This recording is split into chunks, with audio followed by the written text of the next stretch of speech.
Luciano, eu sou do Serviço de Cirurgia Cardíaca dos Hospitais Santa Rita, do SEMPER, mexo com a parte de ressincronização no Vila da Serra, São Francisco Evangélico e também Mater Dei. Fui convidado para dar uma aula sobre valvopatias. Essa aula vai ter continuação na próxima aula da gente. O Dr. Fernando do Madre vai falar sobre terapia e aí vai incluir TAV, essa parte aí. Bom, é um tema extenso, eu vou tentar ser breve. A aula foi basicamente tirada do guideline, o mais recente que a gente tem, em 2014, da American Heart, da American College, e essa é a referência que vocês têm para estudar. São 90 e poucas páginas, tudo está no guideline. Então, para estudar, para fazer uma terapêutica legal, para poder seguir os pacientes e também para fazer as provas que vocês têm que fazer da sociedade, sigam esse guideline. Todos os nossos guidelines atualmente eles são baseados em nível de evidência e classificação de recomendação, basicamente classe 1, classe 2A, classe 2B e 3, nível de evidência A, B e C. Os níveis de evidência dependem dos estudos, né? Nível de evidência A são aqueles estudos, muitos estudos, né? Multicêntricos, randomizados. B são nem tantos estudos, com populações mais limitadas, de vez em quando baseado em muito estudo multicêntrico randomizado, e nível C na experiência de profissionais com experiência ou então estudos de caso. Classe 1 basicamente são palavras que definem, né? Classe 1 é o que você precisa fazer, classe 2 é bem razoável que você faça, classe 3 deve ser considerado, precisa ser considerado, classe 2B, desculpa, precisa ser considerado, e classe 3 que não faça. Só uma observação, válvula e válvula só em termos de escrita. Eu acho importante porque na prova isso pode cair. Válvula é o conjunto dos músculos, né? Os papilares, das cordoales e das cúspides, e válvula é o conjunto de cúspides. Então cuidado quando for escrever. Bom, vamos falar sobre valvopatias, né? Uma das principais causas então de insuficiência cardíaca e morte súbita no mundo. A apresentação clínica muito variável, é um problema grave de saúde pública, principalmente aqui no nosso país, né? Que tem muita febre reumática ainda. Diagnóstico anatômico e funcional é baseado no exame físico, na história, raio-x, eletro e atualmente principalmente no eco, né? O eco é um instrumento ótimo para a gente poder utilizar porque ele é não invasivo, fácil realização, os profissionais se aperfeiçoaram bastante, os aparelhos também ficaram muito bons, e outros exames que a gente pode usar no decorrer do diagnóstico e do acompanhamento dos pacientes. Teste ergométrico, teste cardiopulmonar, medicina nuclear, isso tudo vai nos ajudar a seguir o nosso paciente e indicar o momento ideal para que a gente possa abordar esse paciente da maneira certa. Com o surgimento do eco, a gente tem um dos maiores desafios do momento, né? Que é como cuidar, né, do nosso paciente a ponto da gente abordá-lo e mudar a história natural da doença. Curva de sobrevida e de função ventricular, história natural da doença, a gente tem uma queda proporcional. Aqui é mais para ilustrar, se a gente faz uma cirurgia muito precoce, a gente não altera ou quase não altera a sobrevida e a função ventricular do paciente. A gente tem um tempo ótimo para poder abordar os valvopatas. E se a gente faz uma cirurgia tardiamente, a gente vai alterar pouco ou quase não alterar a evolução natural desse paciente. No guideline, eles chamam a atenção para isso, né, da avaliação do paciente com suspeita de valvopatia. Importante a gente lembrar dos portadores de prolapso valvular aqui.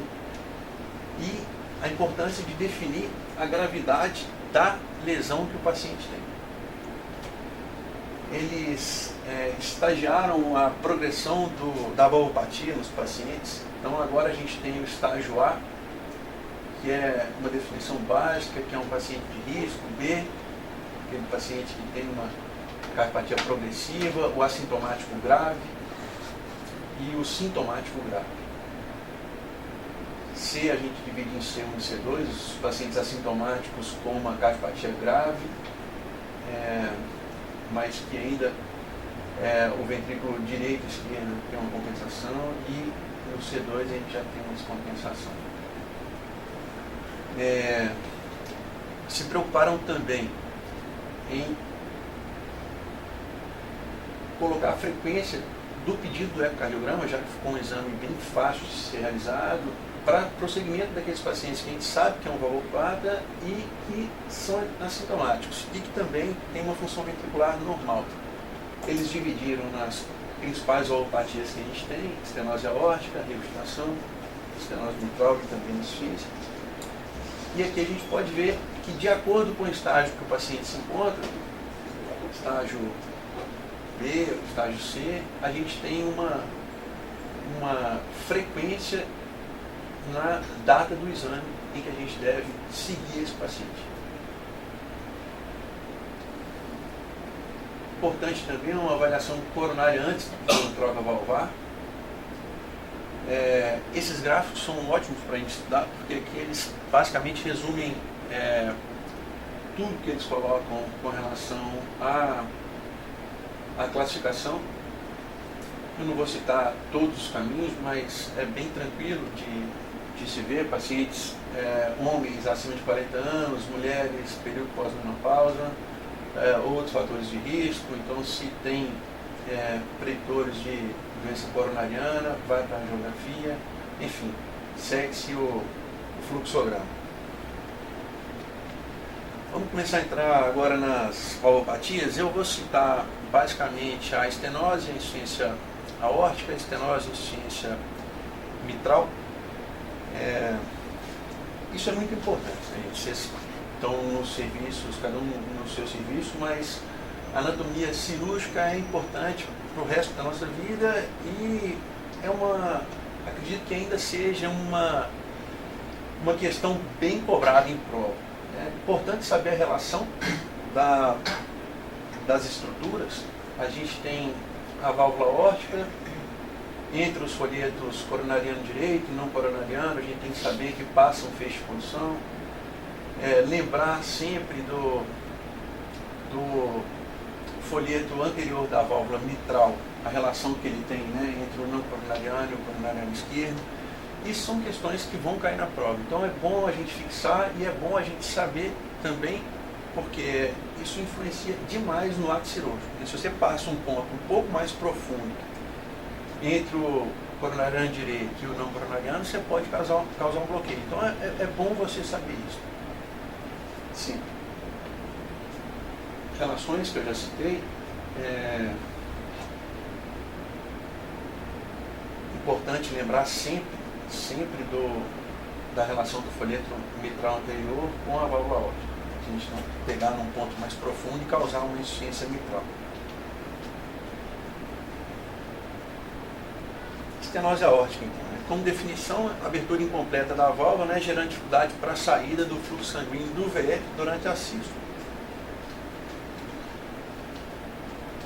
A obstrução, né, da via de saída do VF pode se localizar, né, na válvula aórtica, que é o que acontece geralmente, mas também pode ser supra ou subvalvar. E também pode ser ocasionada por miocardiopatia hipertrófica. Ocorre em 3% da população acima de 65 anos e 3 causas principais: a válvula bicúspide congênita, né, com calcificação sobreposta, a estenose aórtica degenerativa, que é aquela válvula com 3 folhetos que se calcifica, e doença reumática crônica. Patogênese eu citei, quis fazer um resumo bom para vocês se situarem durante o estudo do guideline. Bom, a patogênese está aqui, o aumento crônico da pós-carga, né, vai resultar numa hipertrofia ventricular concêntrica. Daí a hipertrofia vai ocorrer como mecanismo compensatório, aumento da pós-carga. O aumento da massa ventricular e a fibrose intersticial que acompanha a hipertrofia vão resultar em disfunção diastólica, aumento das pressões de enchimento do VE e do consumo de miocárdio de O2, que pode causar angina. E em fases avançadas pode ocorrer disfunção ventricular sistólica. Classificação, uma quantificação, né, da estenose valvar aórtica do ponto de vista ecocardiográfico. Importante a gente saber que a gente vai ter um gradiente aumentando acima de 40 numa estenose grave, numa área valvar menor que 0,8 numa estenose aórtica grave. Sinais e sintomas: dispneia, que é o sintoma mais comum. Ortopneia e dispneia paroxística noturna vão acontecer nos casos mais avançados. Angina, 66% dos pacientes vão ter angina, que podem estar relacionadas com um maior consumo de oxigênio da musculatura ou então com doença coronariana associada, 15 a 30% dos pacientes. O diagnóstico vai desde o exame físico até os nossos exames complementares. Exame físico que chama atenção: pulsos parvos tardos, pressão arterial sistólica e pressão de pulso bem reduzida, o ictus propulsivo, o sopro típico, mero sistólico, entre outros. Complementares a gente vai ter no eletro hipertrofia do VE em 85% dos casos.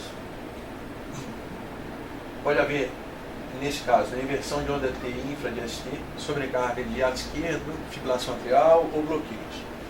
O E é o exame escolhido para a realização do diagnóstico. E a gente vai poder avaliar a anatomia da válvula, vamos poder quantificar a gravidade da estenose, repercussão hemodinâmica. E o CAT, quando que a gente vai realizar o CAT? Vai estar indicado no diagnóstico de insuficiência coronariana ou pode ser realizado no caso onde haja discrepância entre os achados do exame clínico e os exames básicos e os achados ecocardiográficos. Tratamento: os pacientes assintomáticos, eles apresentam um ótimo prognóstico. Se houver sintomas, né, a gente sabe que mesmo que leves, o paciente sem tratamento ele tem 2 a 3 anos de sobrevida.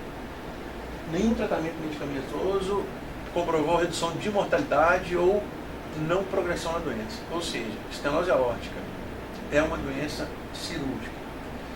A cirurgia de troca valvar é o único tratamento efetivo e basicamente está indicado para os pacientes sintomáticos e assintomáticos com estenose aórtica grave e disfunção ventricular.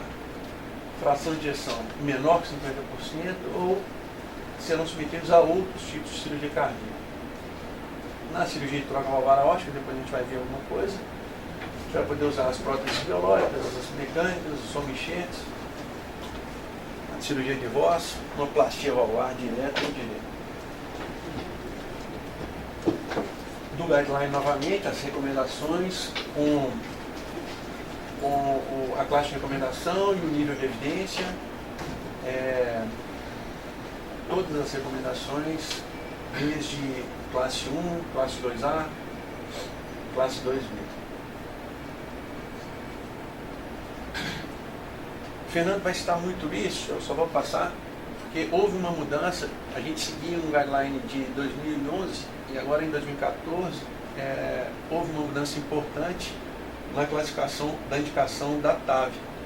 Então, pacientes com alto risco para cirurgia convencional e com expectativa de duração de vida após o procedimento de mais de 2 anos, já tem uma indicação classe 1, ou aqueles pacientes que têm com alto risco cirúrgico, tem indicação classe 2B. Fernando vai abordar isso na próxima aula, eu coloquei aqui para passar realmente. De novo, o fluxograma, que fica bem tranquilo para a gente poder fazer o segmento do paciente. Presente no guideline, sempre concluindo cada valvopatia. Em relação à insuficiência aórtica, definição, fechamento incompleto da válvula, permitindo o refluxo do sangue da aorta para o VE durante a diálise.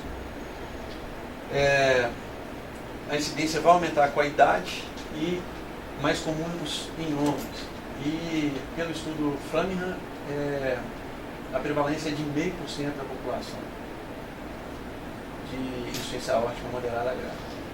Etiologia, doenças valvares primárias, né? A gente tem febre reumática, endocardite, trauma da válvula, trauma, válvula aórtica bicúspide, e doenças primárias da raiz aórtica, né? A dissecção, hipertensão, sífilis, Marfan, ectasia aórtica, entre outros. Na patogênese, a gente tem um refluxo de sangue para o VE durante a diástole ventricular, vai resultar no aumento do volume do VE. Mecanismos adaptativos novamente, aumento da pré-carga, hipertrofia ventricular, acompanhada de dilatação da cavidade, que é uma hipertrofia excêntrica. Então, inicialmente, a gente tem o débito preservado. À medida que a função do VE diminui, o volume diastólico final vai aumentar, e aí o débito cardíaco e a fração de ejeção vão declinar. Na insuficiência aórtica aguda, né, a gente tem um aumento abrupto do volume regurgitante. Não tem tempo do VE desenvolver dilatação capitária ou mecanismos compensatórios. Então, a gente tem uma diminuição significativa do débito e frequentemente a gente encontra o paciente em edema ou choque cardiogênico. Os estágios ecocardiográficos da insuficiência aórtica, a gente faz uma medida dos diâmetros diastólicos finais, diâmetros sistólicos finais e da função ventricular. Sinais e sintomas, palpitações, aqui os sinais e sintomas, claro, da insuficiência aórtica crônica, né? Palpitações, ortopnea, paroxismo noturna, angina, pode haver coronapatia coexistente, né? E edemas. E os sintomas vão depender da velocidade da instalação da insuficiência aórtica. Na crônica, é sintomático por anos, na aguda, sintomas de choque cardiogênico ou edema agudo de pulmão.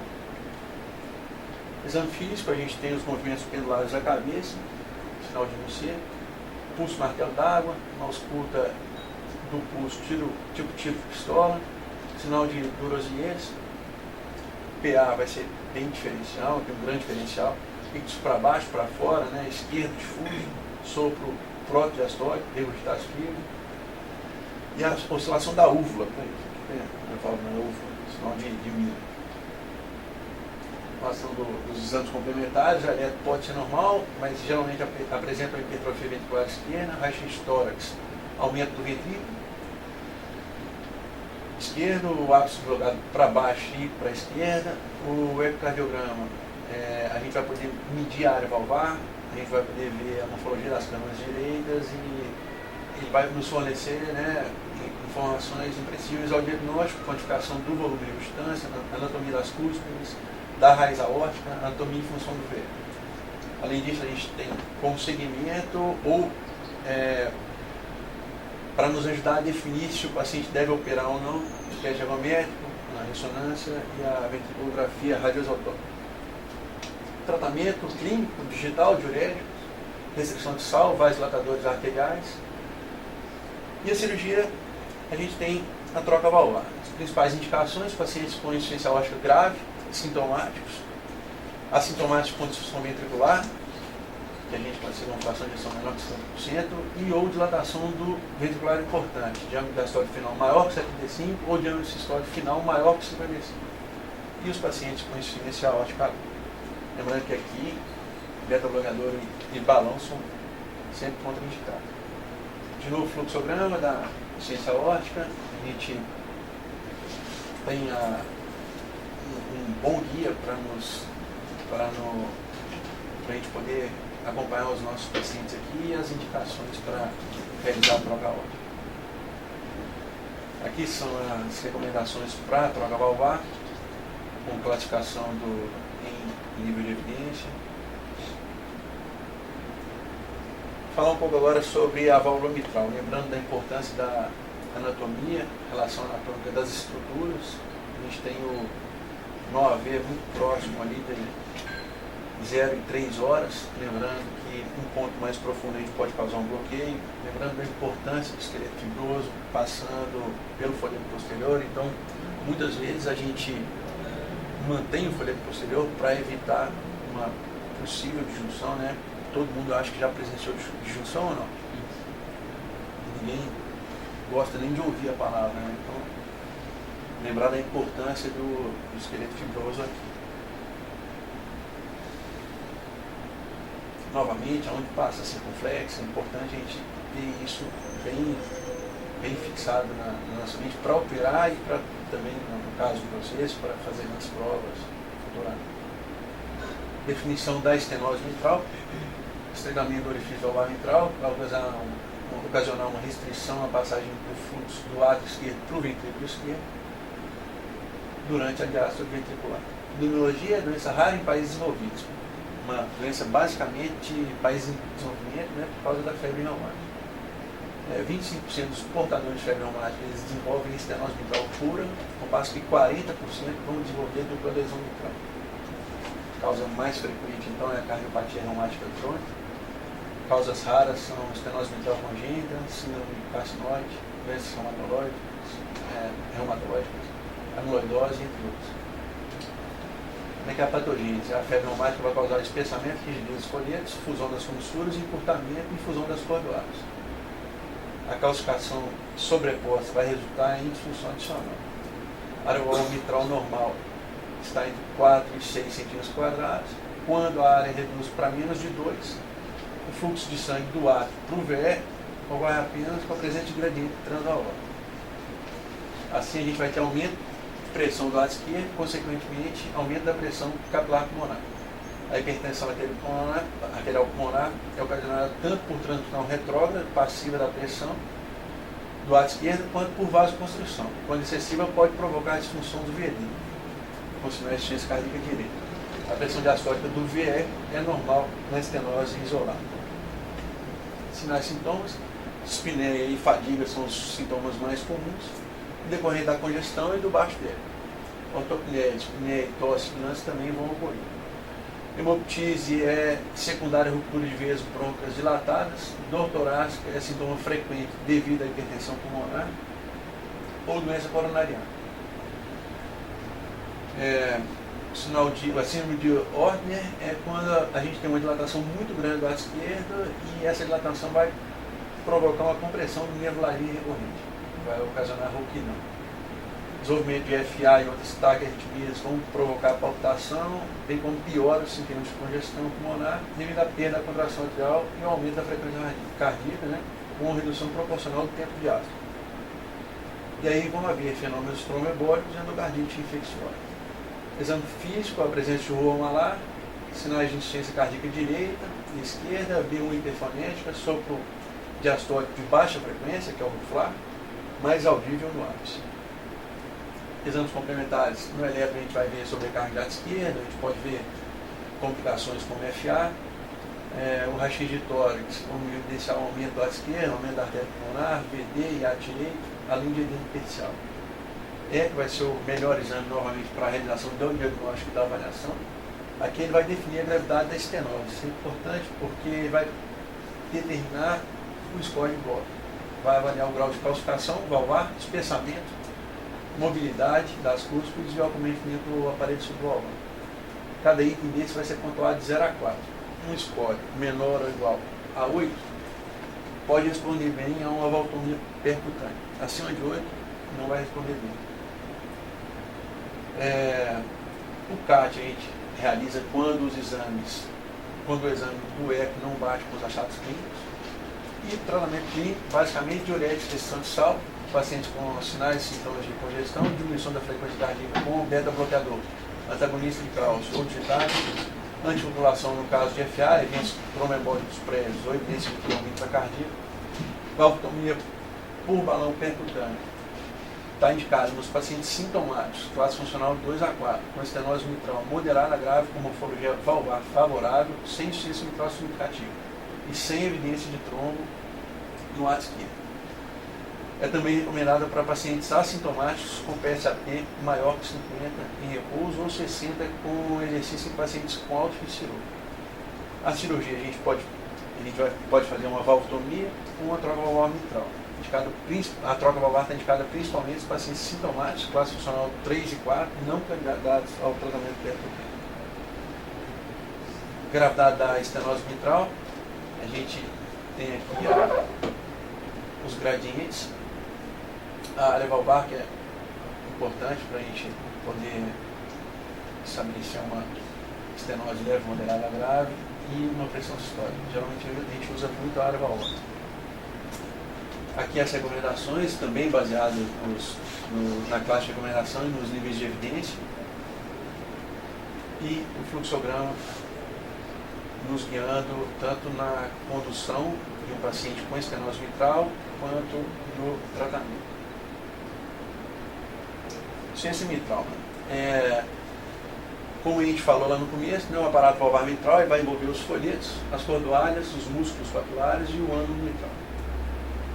A normalidade em qualquer uma dessas estruturas anatômicas vai poder causar uma insuficiência mitral, que vai ser definida por refluxo de sangue do VE para o ato esquerdo durante a sístole, devido ao fechamento incompleto da válvula mitral.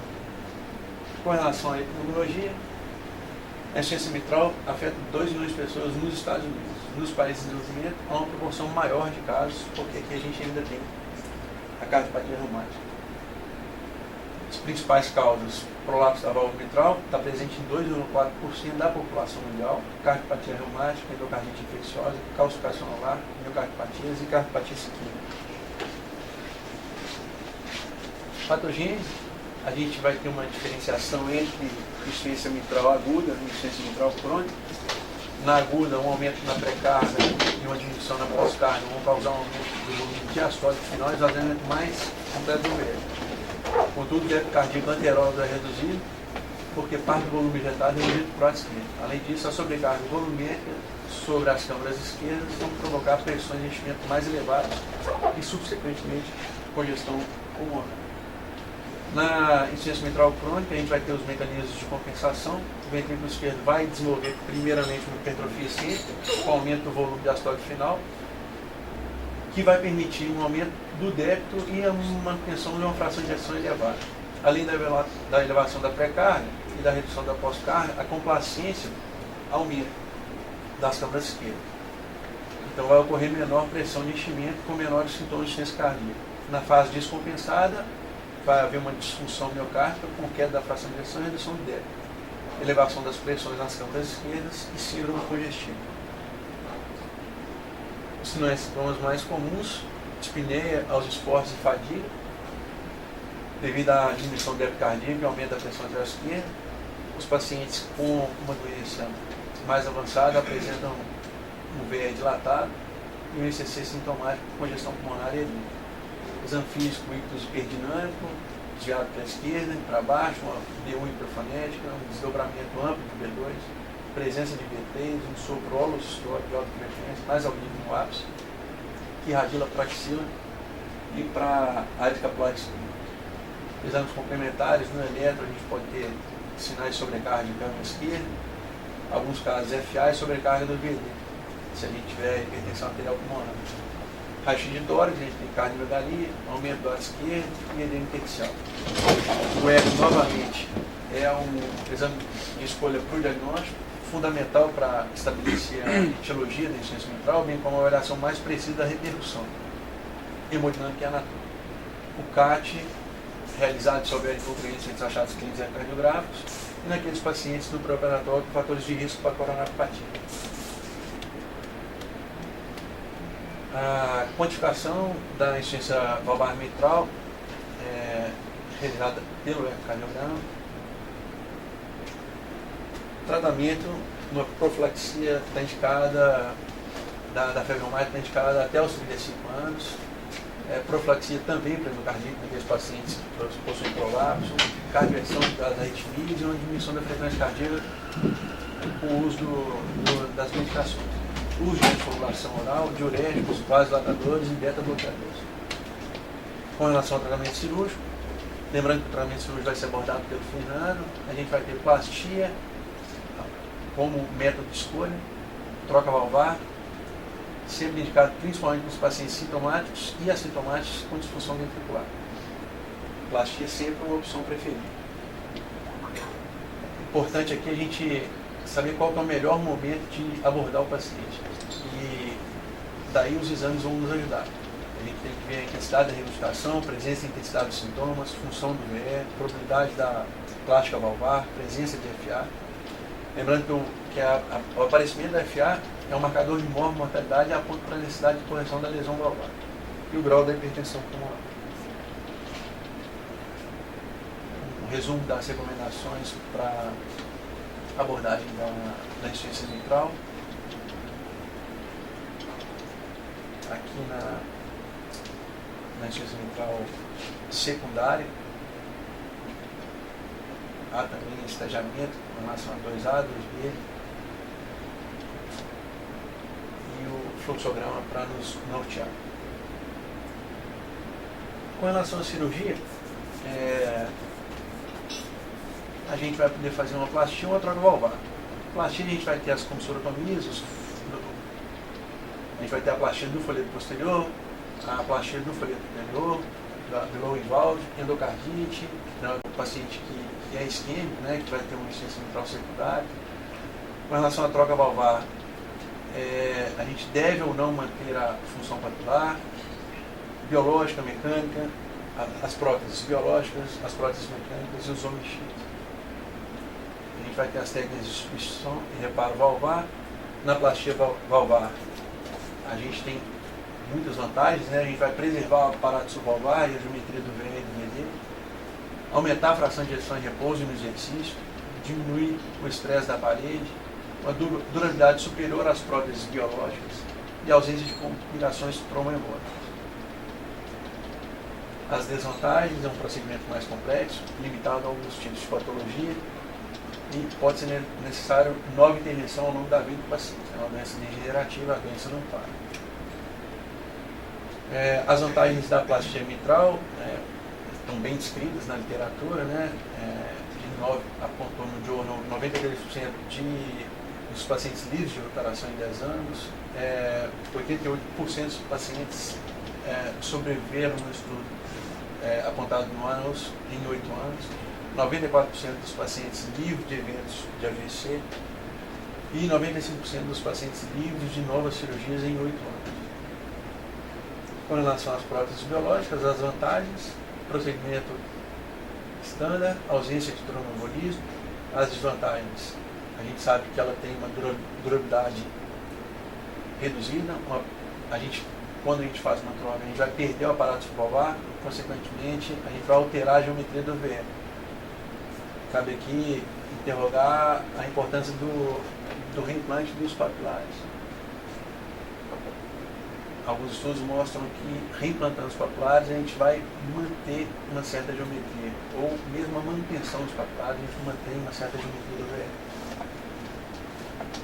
O que há de novo, né, de mais atual nas próteses biológicas, as indústrias, é difícil determinar qual bioprótese é melhor entre uma indústria e outra, porque não existe estudos comparando uma válvula com outra válvula. Eles não fazem esse tipo de estudo.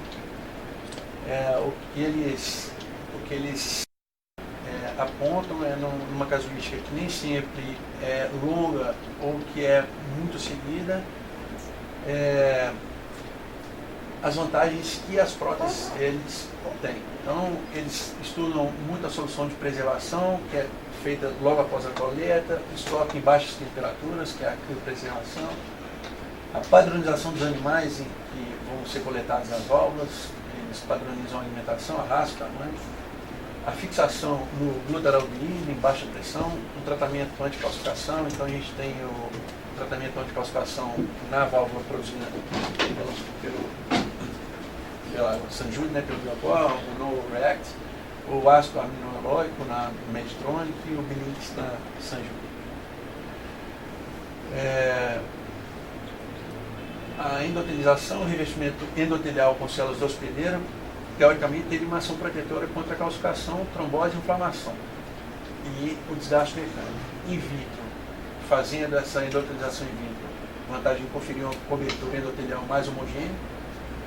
A desvantagem é necessária de uma cultura de células e uma definição prévia da prótese que seria utilizada. Em vivo, endotelização com prótese já implantada, porém o substrato poderia ser varrido pelo sangue. E a endotelização pode não ser homogênea. Com relação às próteses stateless, eu não cheguei a pegar o uso das stateless. Luiz Cláudio, eu acho que chegou a pegar o final das stateless. Na verdade, essa válvula tinha, cada um implantava de um jeito, cada um tinha uma técnica definida. Então você tinha muita complicação pós-implante. Né? Quando ficava bem implantado, o ecocardiograma mostrava quase como se fosse uma prótese nativa. Né? É o que a gente vê na literatura, né, que apesar de elas sofrerem a mesma degeneração das biopróteses, né, elas têm uma melhor performance hemodinâmica, né, e permite uma melhor sobrevida ao paciente. Com relação às próteses mecânicas, são próteses de melhor desenho, uma maior área efetiva, um menor gradiente de tamanhos pequenos, uma necessidade de anticoagulação definitiva. Né? Como a gente tem um envelhecimento da população, isso pode ser talvez uma vantagem. Com relação aos homem-enxertos, antigamente a gente tinha muita retirada de dura mater para a realização desses homem-enxertos. Eu não cheguei a utilizar também, mas dizem que era uma prótese espetacular. As limitações, dificuldade de obtenção dos enxertos, a gente sabe que atualmente não pode comercializar tecido humano, né, o transporte e processamento e o custo, né, da criopreservação. E as vantagens, a durabilidade, que a literatura cita que eram excelentes próteses, né, e a ausência de trombolismo. Os autoenxertos, a gente tem, importante citar a cirurgia de Ross, transposição da pulmonar para a posição aórtica, como vantagens: a ausência da rejeição, o enxerto fresco e vivo, possibilidade de crescimento.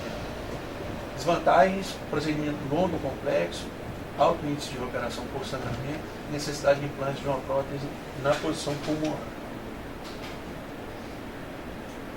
Quem está na Santa Casa? Aqui?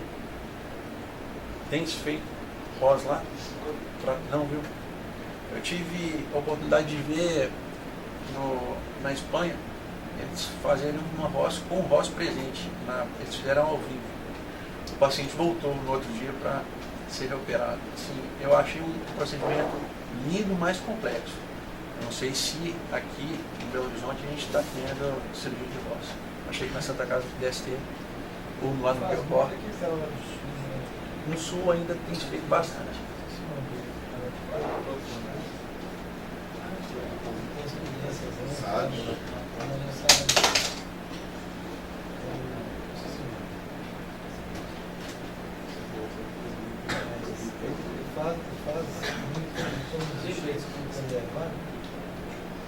Ele faz bastante. Aqui a gente tem, de novo, as recomendações para a escolha da válvula. Presente de novo no guideline. Importante a gente fixar essas recomendações. Chama a atenção aqui o uso da prótese mecânica, né, nos pacientes abaixo de 60 anos e que não tem uma contraindicação na anticoagulação. Classificação 2A, mudou de 2011 para agora. Basicamente, fazendo um resumo, né, indicações para próteses biológicas. Classe 1, pacientes que não podem, não aceitam ou podem ter dificuldade de aderir ao tratamento com fumarina. Pacientes com 65 anos que necessitam troca aórtica, não tem fatores de risco para trombolismo. 2A, lembrando que mudou, né, pacientes com mais de 70 anos sem fatores de risco para trombolismo. 2B, substituição da prótese mecânica de trombose. E 3, nunca usar biológica, né, portadores de insuficiência renal, hemodiálise ou hipercalcemia e adolescentes em fase de crescimento. Indicação das próteses mecânicas. Paciente com classe 1, paciente com longa expectativa de vida, paciente com outra prótese mecânica em outra posição. Classe 2, paciente com insuficiência renal, hemodiálise ou hipercalcemia. 2A, pacientes que precisam tomar fumarina devido a fatores de risco para trombolismo. Também aqueles com menos de 65 anos. E classe 2B, pacientes com retrógrado por trombose de prótese biológica. E 3, pacientes que não podem ou não aceitam usar o fumarina.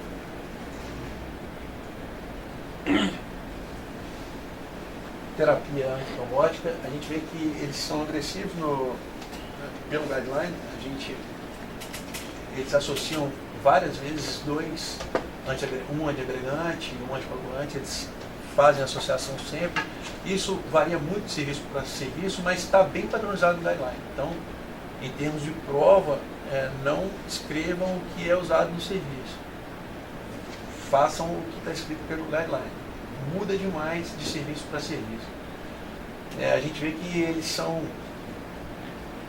agressivos na combinação de antiagregante e anticoagulante, inclusive em pacientes com biopróteses. Terapia trombótica resumida no fluxograma.